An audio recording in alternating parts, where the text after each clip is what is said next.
Hello, everyone. Rob Bergeron, Housing Associates. Today we have Nina Musgrave on See You at Noon. When I sent out the email originally to Nina, I was listening to Casey Musgraves, and I put an S on the end of her name. And she's like, Rob, that is not my name. Nina, introduce yourself. Tell everybody about you. Sure. My name is Nina Musgrave. Rob, thank you for asking me to be on this See You at Noon. I've been a member of CREA since 2016. And I've been an investor since 2016. Since I joined CREA, I got just involved immediately and started volunteering, which was a wonderful experience and has continued to be. We got started investing with a rental property in Shelby Park, and we've just gone from there. So I love real estate. I love real estate investing. It's given my family the life that we have today and a lot of freedom. Yeah, I just love it. And there's so many different aspects to it, right? So for us, it was the best decision that we made. Yeah. So I'm guessing you have more in tune in internal calendar, but was it January when you and Ian spoke at the Saturday session, or was that in February? No, I think it was January. Yeah, my dad had just passed away. And so, yeah, it was the January. Because I remember I was like, man, am I going to get up there and cry this whole time, you know? But I did it. And I was thinking about that actually. You know, I have seen with all the people in CREA and all of the old timer investors, like you can do real estate investing through anything, right? And because like CREA is like this family that I have of people that just love me, and I knew that if I got up there and did cry, you guys would still love me and tell me that it's okay and it's possible to keep going, you know? So, well, yeah. First of all, we're sorry about your loss. Like that's always tough losing a parent. That just stinks. But the reason I wanted to bring that up is because I just want people to, you're just already killing it as a spokesperson for CREA, but I just want to remind people that back in the day, we used to get together. Like we used to have events. This was a Saturday session. And we had 60 people there for 6-7 hours. And there was just a wealth of information. It was great. Luke and Christina spoke. I spoke. There was a bunch of other people. And it was just really great. And so someday down the road, we're going to be back to doing all this great stuff. And so, and one thing that Nina harped on before we get into all the other stuff is, Nina, how do people get plugged in and volunteer? I mean, I know that's how you got started. Yeah, so there was also a main meeting that preceded that Saturday workshop, and that was well attended too. So if you want to get involved with CREA, first become a member, right, which you can join on CREA.com, and then you can talk to any board member. I mean, there are 3 on here right now that I can see, a past president on here I can see, and any committee would love to have you, for sure. And I think it's also important to mention that, like, we're just a very rare breed at our RIA. Like, we talk about it all the time, but we're a nonprofit. We're literally just trying to value add. Everybody's volunteering. So it's just cool, whereas you go to some of the other ones and they're really just trying to sell you stuff, or you have to pay like $100 per meeting because they're bringing out-of-town speaker. Like our treasurer is awesome too. Mike does a great job. Everyone does a great job. We're just excited.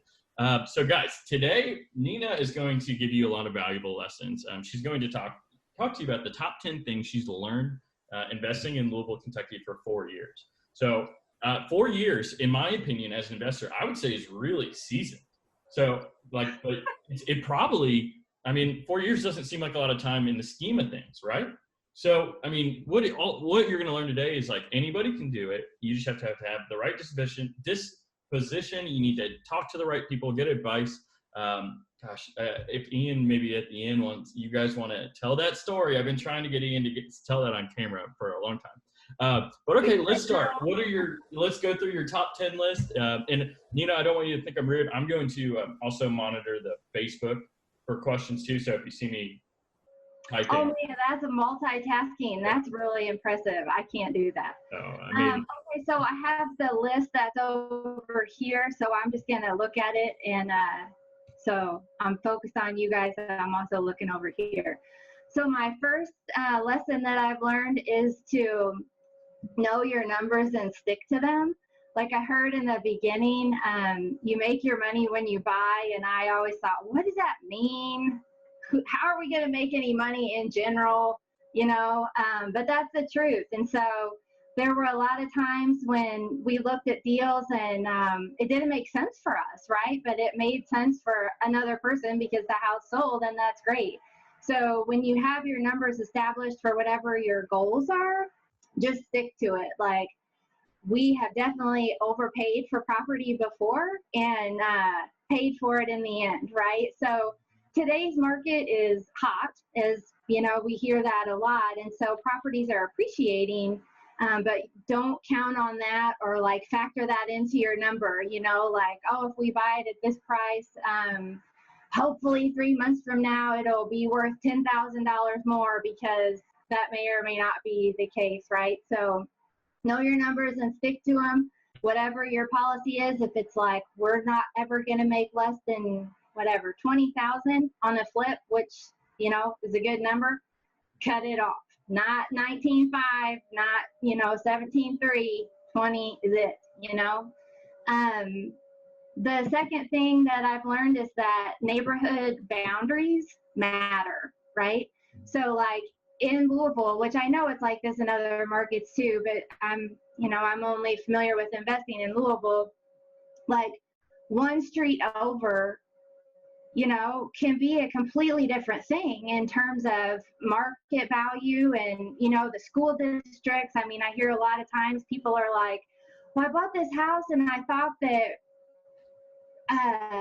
my kids would go to this school, but like, it's not like that here. Things are divided in a different way.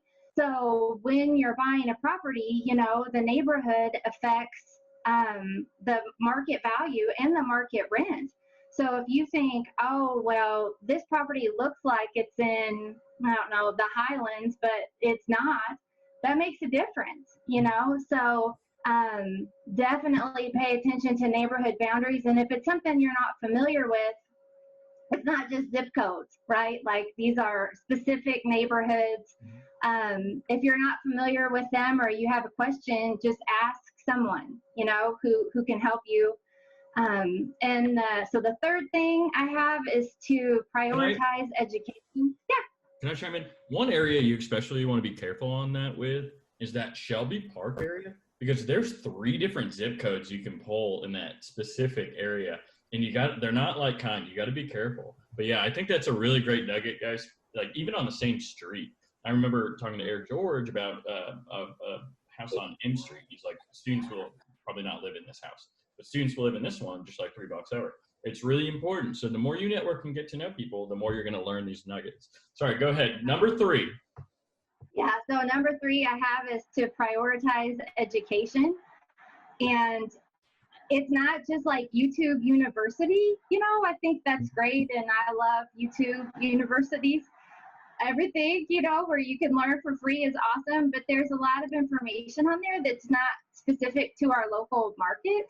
And that matters, right? So like the neighborhoods, like I was talking about, all of that stuff is important. And so for me, one of the ways that I prioritize education is to participate in CREA, go to the CREA meetings, talk to other investors, and do any type of training.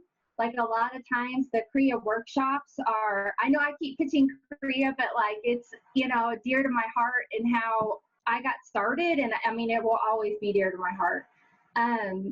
So the Saturday workshops are very affordable, and it's just a great way to keep learning and to be willing to learn and to not think, oh, look, I have one rental property and now I know everything, Nina, were you like, I mean, you seem super outgoing. Like, were you nervous, like walking in? Because you walk into Korea and you think everybody's rich. Everybody has all this money. They own all these investment properties. Like, did you have a hard time, like, making friends, acclimating? What did you do? Yeah, so the first meeting that I went to, I walked in and there were 2 women that were there. I got there early. Cool. And they said, what kind of investing do you do? And I was like, I don't know. What are the options? I had no idea. But they they were really friendly. And yeah, I was nervous. I still get nervous, you know, but I have to remember that everyone there is supportive, and you know, it's just a great organization. So yeah, and it took me a while. Like, I think my first meeting was in May, and I wanted to go since like December, you know. I remember So you talking about that, and you finally did, and look at all the value. It changed your life. yeah. So 3, prioritize education, right? Mm-hmm. 4, I have to choose tenants wisely. So if you have rental properties and you know, you go through the criteria of who you want to live there and what they need to have on paper, right? The qualifications that are for fair housing standards.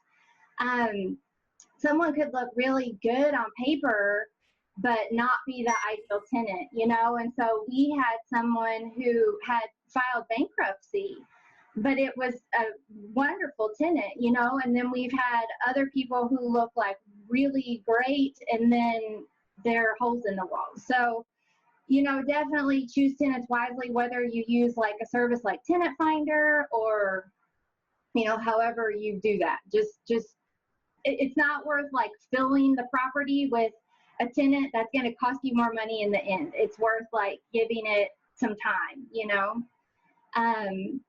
Yeah, so the 5th thing that I learned is about contractors. And for most all of my contractors, I will have them give me their insurance policy. So and I have always thought like, great, this insurance policy is going to like cover us if anything happens, you know. Well, something happened, and I learned that that paper with the insurance, like, it's important, but in Kentucky, it means something different than it does in other states, right? So in Kentucky, there's like different insurance words, and in Kentucky, like, it doesn't cover faulty work, so it covers like resulting damage. And it was this whole long drawn out process for me to get some money from the insurance company, which the people that I tell the story to are shocked that I got any money whatsoever, but I did. So my point is, okay, look, this contractor has insurance, yay, but in the end, it's probably not going to do much for you, you know? It's important to get because I think it shows professionalism on the contractor's part. Mm-hmm. But like I said, in the end, you know, you're not going to get a new kitchen out of that, right? Mm-hmm. Yeah. So the 6th thing that I have is to be honest and be realistic with yourself and with your partners about what your capabilities are and what your time schedule is like, right? So, and I think that, you know, takes experience. The more that you get to know yourself, the more you can say, this isn't my strength, right? I don't want to be out here talking to people. I'd rather be back here behind a spreadsheet. So just be honest with that. And I think it's okay to want to get that experience, right? But it's also okay to say, I don't like this. I don't want to do this anymore. I want to do another side. And the good thing about real estate investing is there's so much opportunity to use your strengths, and there's so many other people that can fill in where you may not want to be, right? Yeah. Yeah. So one thing too, based on what you were saying on number 4, is right now with the crazy amount of appreciation everyone's getting, you might want to reevaluate your insurance policies, because if your property is appreciated but you only have it for $150 and now it's worth $170, you're only going to get $150 if there's a fire or anything. I just changed my policy 2 months ago, so it might be something to check on if you have a bundle of rentals. Oh, for sure. Yeah, I have learned that with the insurance policies alone, I mean, I can spend, you know, just making sure that it's covered, right? Like, we had something where like it got broken into and plumbing got stolen, the air conditioners have been stolen, and depending on your policy, you may have a $5,000 deductible, and that's not going to cover it. Maybe you file a claim, maybe you don't, right? But in the end, it wouldn't cover it anyway. So yeah, it's a very good point. Are you guys also noticing that not everything is rainbows and butterflies? Like, they have had issues. I mean, and they're still doing it. You just got to be persistent and deliberate. So you just I mean, I really was thinking about that. Like, real estate investing is possible through a pandemic, even, right? Like, it's possible. Yeah, okay. So 7, you can never have too many contractors or handymen, women, handy people. And contractor management is a talent and a skill. And I remember when I first started coming around, there was a workshop on flipping, like fat cash, rehabbing for fat cash, I think is what it was called. Yeah. And they were talking about contractor management as babysitting. And I think there is some truth to that. Definitely depends on the contractor, but in my experience, having a list of contractors that you can call and, you know, get different quotes from that you trust is really important. And again, touting CREA, when we first got started, we were able to save money from the gate. Eric George helped us with a tree guy and saved thousands of dollars. And I mean, that paid for our CREA membership for I don't know how long. So definitely, you can never have too many contractors, however you find them. I take pictures on the road of like trucks that have like a plumber with their phone number, and I do have a spreadsheet of contractors that I use. So 8, I have getting organized and staying organized pays off, and templates help. I know for a lot of people, paperwork is not a strong suit, and also a lot of people think we live in 2020, so why do we have paper anyway? I feel that way. However, we still have paper, and staying organized is an important thing to do. So however that looks for you with file management, with taxes, however that looks, whatever system works for you, just being consistent and staying on top of it will pay off in the end.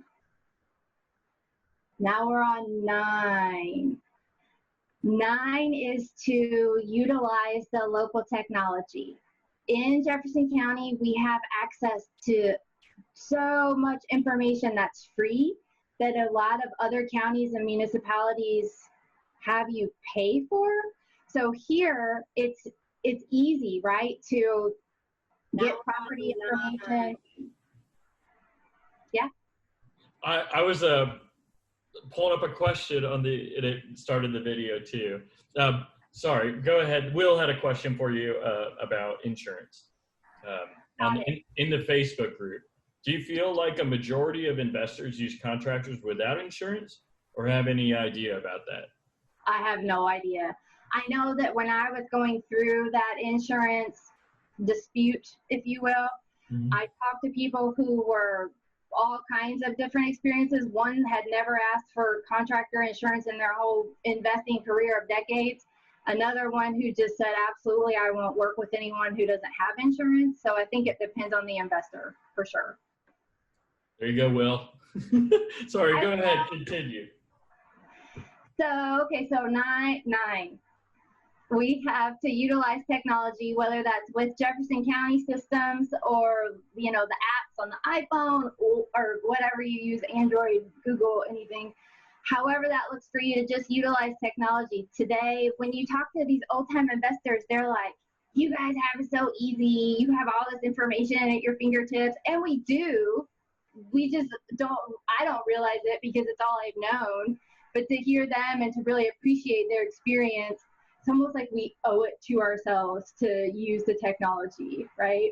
And then 10, I have that CREA is the best place for local investors to go and to immediately get involved and start volunteering and just jump in, you know?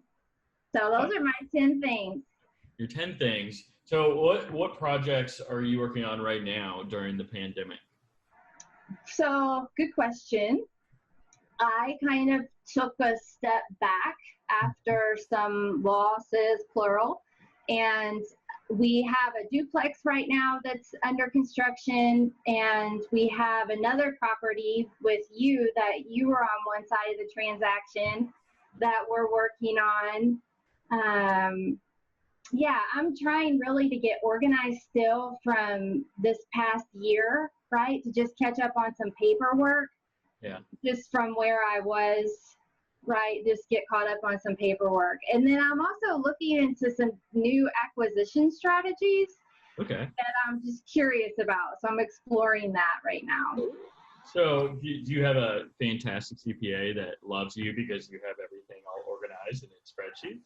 I think love may be a strong word, but I think likes. Yeah. So I think that for sure. I do think that the organization, you know, is difficult in the beginning because we would have a property and I wouldn't know how much money we made. So we, you know, you have electric bills and water bills and insurance and taxes and the closing document, all these things, and then you sell it and then you have all that stuff. It's like, you know, so in the end you enter all this stuff into Excel and you're like, how much did we really make? Right? And when you're doing business like that, you have to know. So yeah, I think that the accountant appreciates what we're trying to do, you know? Mm-hmm. Yep. And then let's see, which speaker at Korea or person in Korea has had the most profound effect on your life and business? I can't say just one. What about like a speaker that came in? You can out of town, any speaker. Well, first I see Eric George's name on here, and he has had a huge impact on our investing career and also my life. Like he's wonderful, and Christina, his whole family, they are just beautiful, beautiful people. My first Korea meeting, but actually maybe it was my second, now that I think about it, was a panel of past presidents. Mm-hmm. And I got to hear all of them. I think there were 5 guys talk about their investing career, and it was very inspirational. Yeah. So are you reading anything or listening to any podcasts right now that have really got you fired up about investing? I actually started reading Mike Butler's book again, Landlording on Autopilot, because I needed a refresher. Sure. Harry Porter says he reads it every single year when he's at the beach. We do have a question from, I believe, Nikki Judd. I'm pulling up the chat. There we go. What do you recommend for beginning the basic organization process? So, good question. And I recommend developing the system before you develop the files, right? Mm-hmm. So definitely have like a filing nomenclature, maybe that's what I want to say, you know, so that like in your computer you can search for things and find it easily, and following that format, no matter what it is, if it's a HUD statement or inspection, you know. And within, like, we have property folders, and then those property folders have subfolders. So yeah, I mean, I definitely think, like, you know, each company and like the brain is different. Like one person, this will make perfect sense to, and another person would be like, why'd you file it that way, right? But I think setting it up from the beginning is important, in the structure that works for you, and then following it, you know. And I also think having like a checklist on the front of the file, or if you do it digitally, something that's right there, so you can say for each property, we have the HUD statement, we have the, you know, the ALTA, we have the inspection, we have all that stuff, you know, so that you know when the property's done that it's complete. Okay, so Frank Miller and Eric George, former Korea past presidents, are both saying very great things about you. Frank has a question for you, because Nina, husband Ian, is a realtor and invests with her. It's a different dynamic when you have a partner that you're also married to. So Frank wants to know, what advice would you give new investors that are couples getting into the business together? Does it put a strain? Do you delegate? Like, how do you do it? Well, I think Ian would agree with this. It has taken us a while, which is funny that it's like 4 years seems like a long time, but like it's not, you know? It's taken us a while to really fall into a groove of this is your responsibility, this is my responsibility. And definitely when we first got in, it was not like that. So that's why I have on my top 10 things, number 6, to be honest and realistic with yourself and others about your talents. You know, sometimes it can be hard to hear your partner say, maybe I should take care of that. And your ego's hurt, you know, what do you mean? I can't, right? But in the end, we remember that we're both on the same team. Yeah. That's and important. that when the tasks are divided, it's easier because then 2 people aren't doing double work. And I think more than anything, it may sound really cheesy, but we keep love in the middle, you know, and so that's helpful. That's great. That's a great answer. Beth said no business talk after 6 p.m. is something that You do not follow that rule. I couldn't follow that rule either. I mean, this stuff's just so addicting. You just, I know it's technically work, but man, we're talking about it all the time. It's like fun to me at least, and I'm sure it is the same way with you all. Going to the Facebook group, Will Chandler has another question. I'm pulling it up. Okay, you might do that. Oh no, didn't do the sound. I know a lot of investors have issues with contractors. So when you are communicating with your contractor, do you typically keep a rolling punch list that is electronic? I know a lot of times I don't feel like I can stop by the house on short notice and write up a new proper punch list for the contractor to sign. So what's the best way you found to go about this so the communication is crystal clear? Right. That is great, because I tell you what, I went to like the Builders Association here, the local business Builders Association had a workshop of something, and I went to it, and there was a guy there who said, oh, I've never used the document. We just shake hands, and that's how I do business. And I just sat there, and I was like, oh dear. Also not my experience, right? I can't imagine doing that. So definitely document, which it sounds like he's doing. And I always have the contractor send pictures pretty much daily of what is the work that got done. Mm-hmm. You cannot go to the property every day, but when I do go, I take pictures from every corner of the room and every side of the room. Like, you guys see how thorough she is. I mean, most people aren't as thorough as you, but there's a lot of value in it.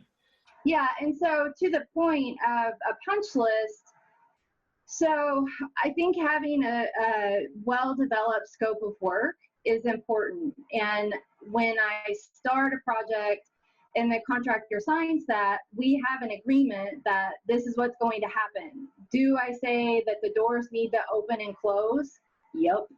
Because, you know, some of it is like I take for granted that we would all know, but that's not the case. So I think the rolling punch list electronically, I'm an 80s child, so I grew up with paper, and I do still keep a lot of paper. It's easiest for me. Mm-hmm. And a lot of the times I'll put on the wall the scope of work and what needs to be done so that everybody can see it. And then the contractor, they can cross it off themselves. Does that answer his question? I'm sure. I'm looking back. He hasn't responded on the chat thing. So another question for you. Do you have a traditional 9-to-5 job as well? No. Okay. So tell me if you think it's a great advice. If you think it's a great idea, I won't ask you the question, but I think it might be cool to have a panel where I do have couples, and then we talk about what they're doing for insurance, because a lot of people keep one of the spouses in a job because the kids need insurance and it's a big expense and there's a lot of fear there. So maybe if we did a panel where we had people come on and talk about what they're doing, what they're paying, give options, I think that might be a great resource to let everybody jump in. Like, nobody needs to suffer in their 9-to-5 just so you have health insurance.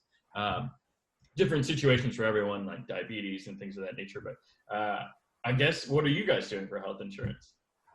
Well, we're separate, so that's what we do. We just keep it's separate right now. And I will say, Frank Miller on here, also dear to everyone's heart, really pounds in, like, don't quit your day job, don't quit your day job, don't quit your day job, right? And so I think if that's a goal, then that's great, but it's definitely not like, let's run out and quit our day job and just wing it from here on out, right? Like, not advisable. And no one ever gave us that advice. Like, oh, great, you're here, go quit your job, right? Yep. Mm-hmm. So, but it's something you can build up to. Yeah, for sure. Like, if it's the goal, it's just kind of like plan it out, right? Because there are consequences for not having a 9 to 5. Yeah, there are, and it can put a lot of stress on relationships. So you really have to have systems in place and like know what you're doing and have that rental income and cover all your costs and expenses. But awesome. Anybody else have any further questions? I'm going to check the Facebook group out.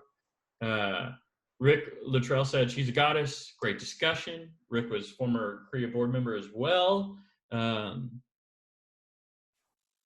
Okay, Beth is recommending define family time and the health exchange. Oh, I do have a little life pro tip. The Builders Association, anybody can join the Builders Association. And you can get health insurance through the co-op there. And so it since you can buy into it, it's cheaper. I didn't do that route, but like it's something that I know a lot of people do, especially realtors. Eric George has a great question. If you could start over again, what is the one thing you would do differently? Here's another cheesy answer. Start earlier, right? Hey, start earlier, I think. There's a lot of, there's this whole like analysis paralysis, and you run numbers and you're afraid to make the first move. You don't want to make a mistake. But what I have learned is that you just got to do it, right? And I think if we would have gotten started earlier, who knows? Maybe we'd all be in Cancun right now. Yeah, that's true. So, yeah, I think getting started earlier would be my answer. Okay, and just if you could just remind everyone, how long did you delay going to the first meeting? You said was it like 4 months that you like? No, it was 6 months. I had on my calendar CREA meeting. It took me 6 months to get up enough courage to walk in there. But guys, one thing that's cool, if you're tuning into these calls, and CREA, Eric George and Lauren do a great job of getting all of these calls up there, but you're going to go into these first physical meetings and you're going to literally know everybody. You're going to recognize everyone's faces. You always have a friend of me, Nina, Eric, Frank, all of us, we're all here to help.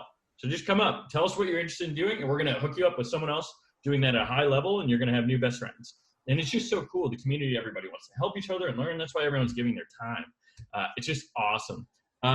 Frank Miller told me to ask Nina words of wisdom for future investors. Hi, Frank. My words of wisdom, when I reflect back and I think about the power that we have as real estate investors, right? The true power to be a good neighbor, to transform neighborhoods, to make a difference in the properties that we're presenting to either tenants or to the retail market or to other investors, it would be to consider that, to consider the responsibility that we have as real estate investors. Yeah. I think that is so true, and it's so neat. And what I like is we can enrich in all of our friends and family's lives by like showing evidence of success. Like people want to know how we can do all these things, and they think it's easy, like, watching HGTV, but like there's so much more like nuances, like, tax liens and buying notes and all that stuff. Like there's just something for everyone, like no matter what level of risk adverse you are or whatnot. And you guys want your friends to retire with you. So you got to get all your other friends fired up about doing this, right? I don't know. I don't know. I think it's great. I am so excited to see everyone. I literally can't wait. Rumors that maybe a vaccination will be going out late October. So heck, we might even be able to have our late holiday party, maybe in late November or something like that. But anyway, Nina, thank you so much. One more question for you. If people wanted to get a hold of you, what is the best way for them to get in contact with you? Sure. So texting me is best. Yeah, and I think that number was included in an email that went out, and my best text number is 502-882-0039, and I will send a shout out to National RIA at this point. They are having a 1 p.m. call about the CDC new guidelines. Let's not short it. They called it an emergency call, right. Not scheduled. Yeah. Emergency call, yeah. So awesome, Nina. Literally, I'm like, I go to all the meetings, but I'm even more fired up about all this stuff. I really appreciate you. I'll probably rewatch this one. I don't usually rewatch. Thank you so much for coming on. If you have anybody, Nina, that you recommend that I bring on, just let me know. I'll bring them on. Everyone, great to see you. I'll maybe put together that panel. Never ran a panel on here before, but we can see how that works out. You can do it. We can do it. Thank you all so much. Thanks again, Lauren and Eric, everyone who helps out with everything. Thank you so much. I'll see you soon at noon. Thanks, guys. Bye, Rob. Thank you.